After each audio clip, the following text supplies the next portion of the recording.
রাজশাহী নগরের কোট বলনপুর এলাকার এক সাধারণ বাসিন্দা তারেক পেশায় একজন ড্রাইভার। প্রতিদিনের ব্যস্ততা, রাস্তাঘাটের ধুলো আর যানজটের মাঝেই কাটে তার জীবনের বেশিরভাগ সময়। কিন্তু এই ব্যস্ত জীবনের বাইরেও তারেকের আছে এক ভিন্ন জগৎ, যেখানে নেই কোনো কোলাহল, আছে শুধু ভালোবাসা আর মায়া।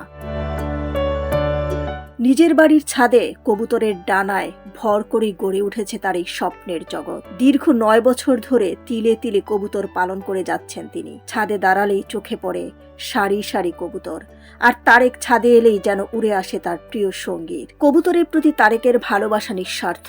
নিজের সন্তানের মতোই যত্ন নেন প্রতিটি কবুতরের। তাদের খাবার, চিকিৎসা, নিরাপত্তায় থাকে তার বিশেষ নজর। জীবনের কঠিন বাস্তবতার মাঝেও তারেকের এই ছোট্ট জগৎ যেন ভালোবাসা আর মানবিকতার এক অনন্য উদাহরণ।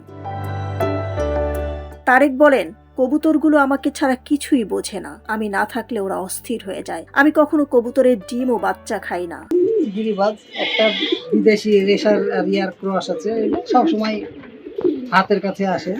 2টা আছে, এখানে বসে থাকি, ছাদে করতে ছেড়ে খাওয়াই সময় পাস করি। ভুলানো দেবে না, ও যতই ওকে দূরে সরিয়ে দিয়ে ও থাকবে না। আমি চুপচাপ বসে থাকলে ও কাছে এসে ওই ডাকাডাকি করে, ঘাড়ে উঠে যায়, হাতে ঠুক দেয়। বর্তমানে সব সময় এখানেই থাকি, দেয় সবগুলাতেই দেয় কম বেশি। 4টা 5টা 6টা 10টা 12টা ঠিক নাই, বাচ্চা তুলতেই থাকে। বুঝিস না, আমি সব করে পারি। কবিতার বেচিও না, খায়ও না, আলাদাই মায়া আছে।